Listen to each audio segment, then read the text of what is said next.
Buen día. Vamos a dar inicio a la sustentación del ejercicio número 5 de corriente y resistencia. Calcular la intensidad de corriente en un circuito compuesto por una resistencia de 1420 ohmios y una fuente de alimentación de 15 voltios. Para el desarrollo de este ejercicio necesitamos emplear la ley de Ohm, que dice lo siguiente. La intensidad de corriente que atraviesa un circuito es directamente proporcional al voltaje aplicado e inversamente proporcional a la resistencia del mismo.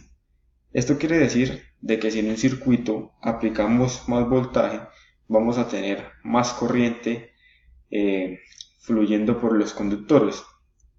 Si aplicamos menos voltaje, vamos a tener menos corriente.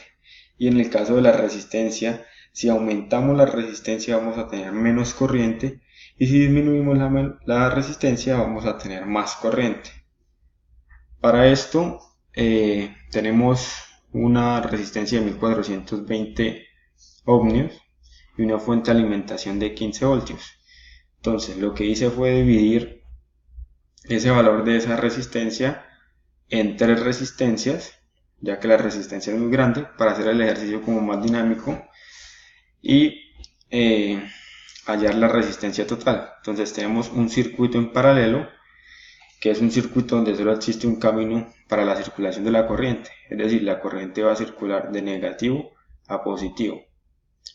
Entonces, para esto necesitamos hallar la resistencia total.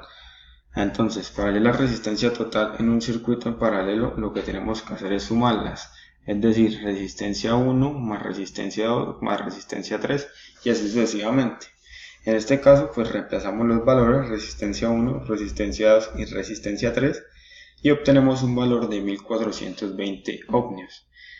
Ya con estos valores vamos a reemplazarlos y la ley de Ohm nos dice que para hallar corriente empleamos la siguiente fórmula. Intensidad es igual a voltaje sobre resistencia.